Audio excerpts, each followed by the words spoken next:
Okay, so what we're looking at today in 6.6, which is the last section of chapter 6, is the triangle proportionality theorem, among a couple other theorems. So basically today's going to feel like a lot of the other stuff we've done in chapter 6, just looking at a couple theorems or things that you are allowed to do as far as triangles and segments in triangles being similar to each other. So our first one is pretty intuitive. If you have two parallel lines, that one of the parallel lines would basically cut inside of the triangle. So if you take one of the sides, in this case QS, and then we have some other parallel line inside the triangle, what that does is it cuts the other two sides of the triangle proportionally. So essentially, if these two lines are parallel, then what you can do is you can say that RT over TQ, so like the big chunk over the little chunk up top here, is equal to RU over US, the big chunk over the little chunk down there. The converse of this is also true. So if you can show that those segments are proportional, then you could say that those lines are parallel. So just putting this into practice, if AB and ED are parallel, and you have BD is 8, DC is 4, AE is 12, and you're looking for EC, you can basically do exactly what you'd think you'd be able to do. 4 over 8 is equal to, we'll call it X for now, over 12. And you can just solve that, just because it's cut proportionally. Crossing multiplying, we have 8x equals 48. So x is equal to 6. So EC is 6. That E looks terrible.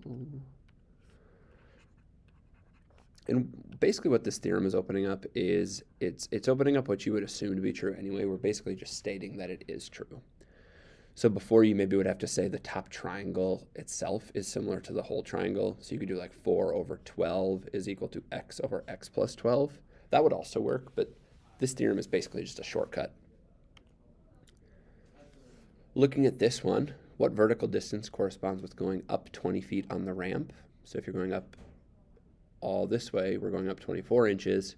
Here we're looking for that length. The tempting thing to do for this is do x over 20 is equal to 24 over 10. But what you're quickly going to find out if you cross multiply is you'd get x is equal to 48. And that doesn't work. So this example is here to illustrate that the theorem that we just learned does nothing to help you find the parallel sides. Those you have to find using old methods. So re-looking at this, how I would look at this problem is not try to look for a shortcut. Look at two separate triangles. We have this one where this is 20 and this is x. And then we have a whole big triangle where this is 24 inches. And this is the entire length from here to here, which would be 30.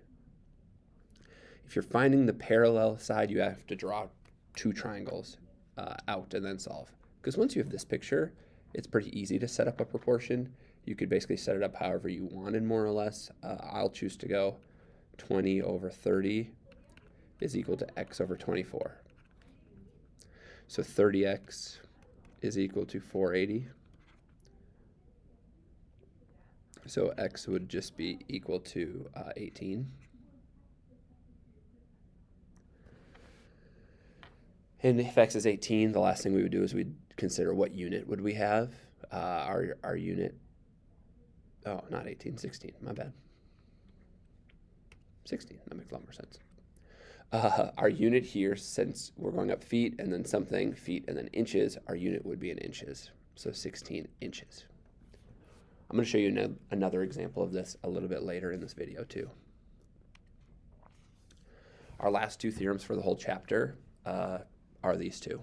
So here, if you have two lines cutting through three parallel lines this time, what that does is it creates 4 segments. So you have segment PQ, QR, ST, and TU. And what you get is those are also cut proportionally, essentially just like the theorem we just did. So PQ over QR is equal to ST over TU. And then our final theorem is a little different, but it's just saying if you have a triangle and you have one of the angles being bisected, you're once again creating 4 segments. So you have one segment there, then one here, then you got another segment there, and one there. So what this theorem is saying is those segments are proportional to each other. So you could do like BD over AB, so the cut piece over the entire other side, is equal to DC, the other cut piece, over the entire other side. So the rest of this video is just putting those ideas into practice. So looking here, we're told angle 1 is congruent to angle 2, which is congruent to angle 3. What that tells us is that all these lines have to be parallel because those are all corresponding angles. Now the question is, what's the length of TU? Well, TU is right here.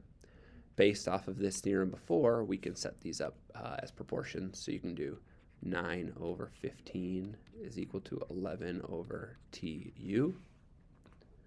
Cross multiplying 9 TU is equal to 165. And then you can take 165 divided by 11, and that gets you 15. Excuse me, 165 divided by 9, and that gives you 18.33 for the length of TU.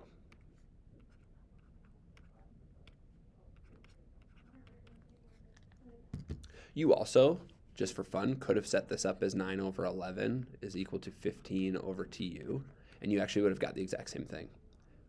So if you like kind of thinking side to side more than above and below in this case, both of those work just fine. Looking at this one, if we're told angle CAD is congruent to angle BAD, what that means is we have an angle bisector. So what we saw in this theorem here is we can do BD over AB is equal to DC over AC. So in this case, we could do something like 3.5 over 7 is equal to x over 8. Cross multiplying or not, maybe you can tell 3.5 is just half of 7, so x would have to be half of 8. And if you couldn't do that in your head, that's totally okay. I would just cross multiply. So you could do like 7x is equal to 3.5 times 8.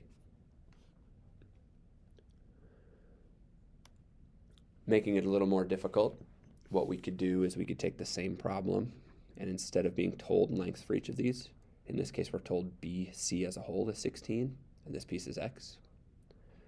So we know we could do x over 15 is equal to something. We would have to do BD over 9. Unfortunately, we don't know what BD is, so we're in a weird spot. But if we know the whole length is 16, we actually could write an expression for BD.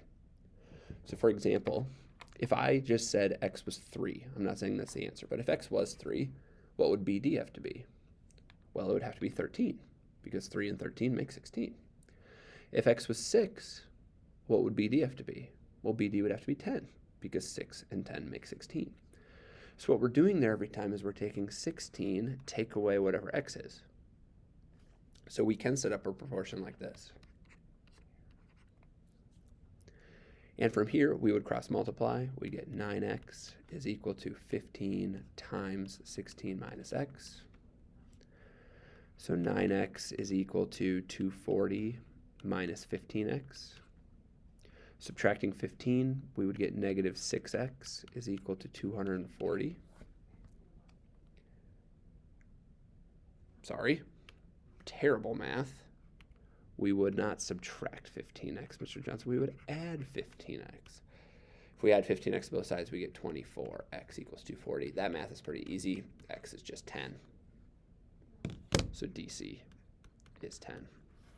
And following up on that, BD would have to be 6. Our last problem today. We're a little cut off here. Our last problem today, we'll try this one. Given that these are parallel, that's 10, that's 8, that's x, that's 14. Let's solve for x. The tempting thing to do would be to do 10 over x is equal to 8 over 14. But that's not going to work. That's not how our theorem works. So what I'm going to ask that we do here is I'm going to ask that we redraw two triangles. It's going to make your life way easier. Our little triangle, we have 10 and x. Our big triangle, we have 18 and 14. And now we are in business. This whole length is 18 because 8 plus 10 is 18. Now you can set up your proportion. 10 over 18 is equal to x over 14. So 18x is 140. If you take 140 and divide by 18, you get 7.77.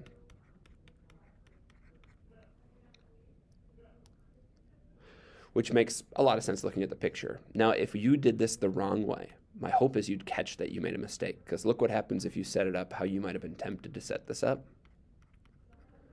You'd get 10 times 14 is equal to 8x. And then you'd divide by 8, and you get 17.5. And my hope is you'd catch that this is way wrong, because if you look, there's no way that x could be longer than 14. So if you set it up wrong, look at your answer and ask yourself, does that make sense? Because if it doesn't make sense, maybe you should reevaluate it. You can always redraw a picture to make your life easier. So don't do that. Smiley face. All right, that'll wrap us up for 6.6 and all of the notes for Chapter 6.